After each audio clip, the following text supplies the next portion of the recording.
जय आदिवासी, जय भील प्रदेश और जय भीम।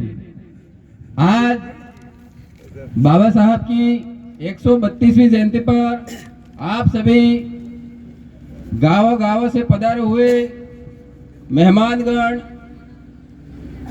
आप सबकी तरफ से हम बाबा साहब के चरणों को कोटि कोटि नमन करते हैं।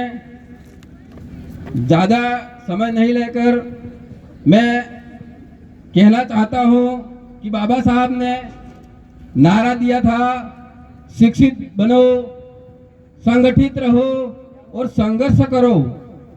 बाबा साहब ने आज लोग ऐसा समझते हैं कि बाबा साहब को संविधान सभा का अध्यक्ष, संविधान निर्मात्री सभा का अध्यक्ष क्यों बनाया गया था।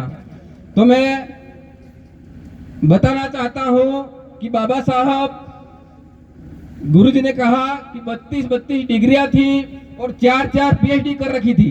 बाबा साहब ने मतलब जब संविधान बन रहा था, देश गुलाम था, उस समय ये डिग्रियां, ये पीएचडी की थी और उस समय बाबा साहब के बराबर कोई नहीं था। संविधान बनाने वाले बाबा साहब का, उनकी बराबरी करने वाला बीएन राव संविधान सभा के सलाहकार थे।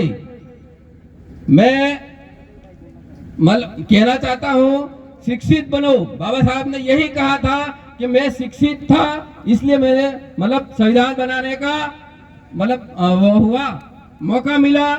तो बाबा साहब ने कहा था कि एक कलम की ताकत से आप कुछ भी कर सकते हो। तो आप सभी साथियों से निवेदन है कि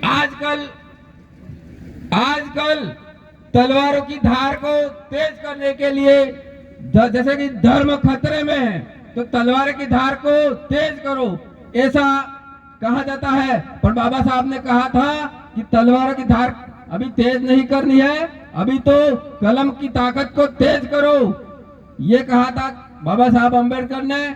इसीलिए अभी गांव से ये प्रोग्राम हो रहे हैं, हर गांव में, हर ब्लॉक में बाबा साहब के प्रोग्राम हो रहे हैं। अभी तो संविधान बनना, संविधान सभा की जो भी बात हो रही है बाबा साहब के संविधान की, अब लोग धीरे धीरे जग रहे हैं। अभी तो शुरुआत हुई है, धीरे धीरे अगर ऐसे ही अपने देश के 90% लोग बाबा साहब के संविधान के अनुसार, बाबा साहब के कदमों के अनुसार चलने लगेंगे तो 90% लोग इस देश के शासक बनेंगे।